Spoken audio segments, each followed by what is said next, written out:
Hello all, Shelton Coates here, founder of the Coates Group, part of the Kai's Company Realtors. Our mission is always helping you find home. Today I'm here with a special video for you. I wanted to educate the consumer and my clients, like I do on a daily basis, on a topic that I think has been very popular in recent months, starting back all the way in June, July, and that's recession. So I want to talk about what that means for you, what economists are predicting, and how historically that has affected the real estate market. So right now I want to talk about first is what a recession actually is. A recession is a drop in gross domestic product for 2 successive quarters. That's it. That's all a recession is. A lot of people, when they think recession, 2008 is still so fresh in our minds that we automatically think the worst. The housing market's going to crash, everything's going to blow up, the sky is falling. That's not at all what it is. I like to refer to 2008 as more of a depression because, back when the Great Depression happened, nobody had what they had in 2008, which were credit cards, lines of credit, and everything that they could rely on to keep their heads above water, but it still felt as such a financial impact. So that's why a lot of people call it the Great Recession, because it was more near a depression at that point. And we had the housing market crash in 2008 because banking institutions at the time and other factors, including legal standards at the time, had consumers getting these loans where they were qualified for these loans, they would get the mortgages, and then they simply just couldn't afford them. And you had a lot of people going into a foreclosure. The foreclosure market boomed during 2008, and you had a lot of banks repossessing properties because of the lack of an ability of these people to pay for their mortgages.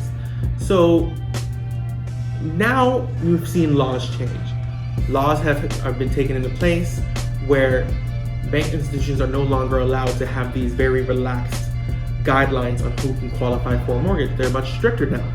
It's still pretty relatively easy to qualify for a mortgage. There are certain standards that you do have to meet, but it's not as relaxed as it was before. The reason being is because we need to protect the economy and the consumer in working with that.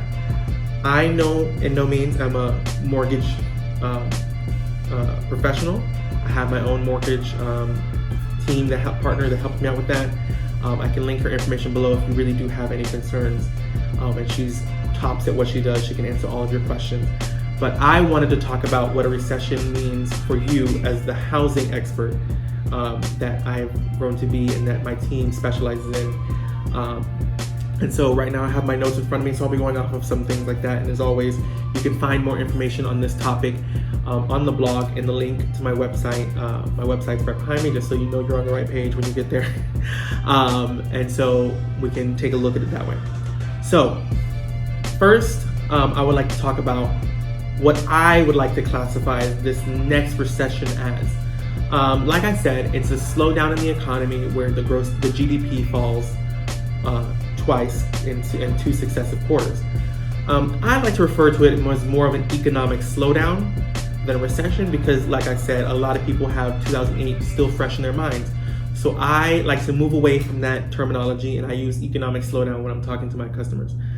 And a lot of my clients and the consumers need to be educated on what that means for you. Housing experts, the top housing experts in the country have said 2019, the housing market's going to remain strong. And a lot of them have predicted further into 2020, 2021, and even 2022 of what the housing market is going to be, and I'm going to lay that out for you. Historically, during recessions, house prices have still increased. We still see some appreciation in housing prices during these recessions. So I have the last 5 recessions right in front of me. In 1980, you had a housing price increase of 6.1%. In 1981, you had 3.5% increase. It fell a little slightly in 1991, where there was a negative 1.9 price increase. But back in 2001, you saw a 6.6% increase in prices on homes. And then in 2008, of course, is when we had the housing market crash, and that fell to negative 19.7% as far as housing prices were concerned. And so historically, if you look at what the housing market has done during these recessions, is you've seen house prices still appreciate. And I like to tell people there's a difference between list prices and sale prices, because a lot of people come to me and say, hey, we've seen prices of homes drop. Not really. Throughout this whole year and last year, you've seen house prices increase. The sales prices is what's increasing. The list price may come down, but historically sales prices are still steadily increasing, and that's what you're seeing now. So you have list price and sale price, two completely different things. Where we list your house at is what we think the market is willing to pay for your house. And a lot of times my team is really successful at getting that list price right, because we price the home right. That's very key in when you're selling a home, is pricing the home to sell. We don't price houses to sit on the market and just wait for the right person to pay that extra price than what the housing market is telling them the house is worth. We price houses priced to sell. So that's very important when you're talking to a realtor or a real estate professional, is are they going to price the house to sell?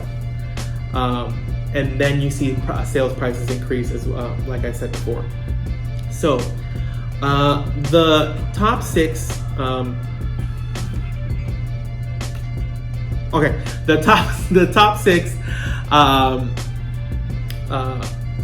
housing market experts, these different organizations, these different groups, have stated that they are predicting into 2022. Some of them have predicted into 2022, some of them have stopped at 2020, but a lot of them have predicted into 2021 and 2022.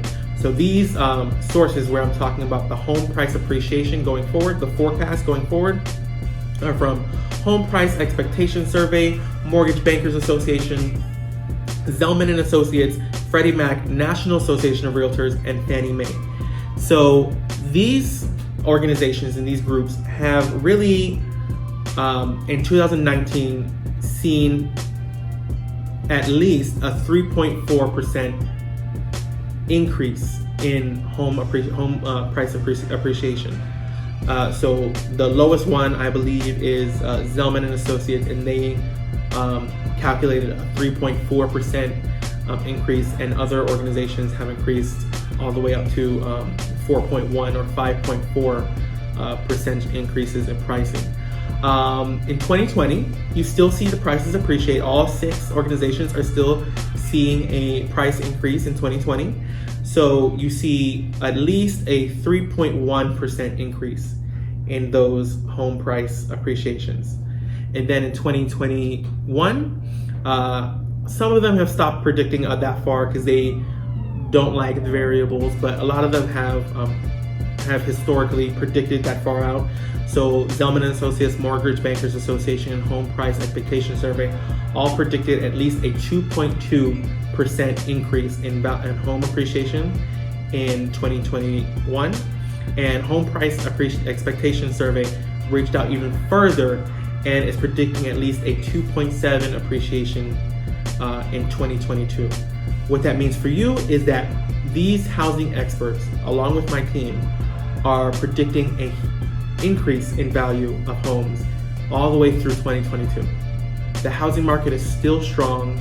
There's still buyers out there for your properties, and a lot of people, especially when you see the millennial buying power coming into the market as they are now, you're seeing the buying power and the will to buy stay strong. And so that's why we're predicting such an increase into 2022.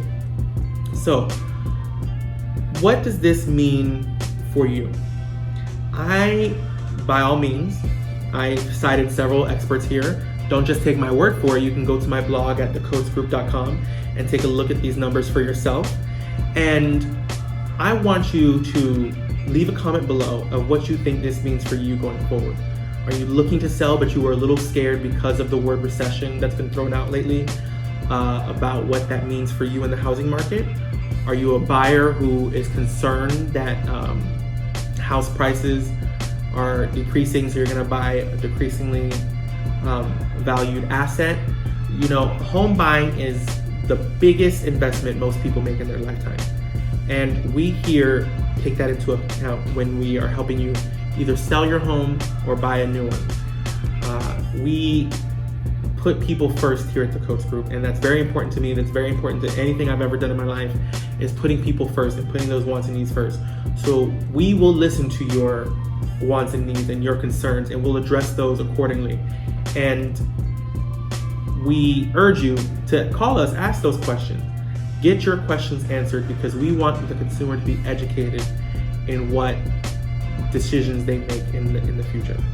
So if you have any questions on this topic, feel free to go to thecoatesgroup.com, look at the blog there. There's a recent post that I have there, the home appreciation forecast, and you can take a look there. I cited all the sources, so you can go to each one of their websites and take a look there. And as always, my name is Shelton Coates II, founder of the Coates Group here at the Kais Company Realtors. And like I always say, our mission is helping you find home.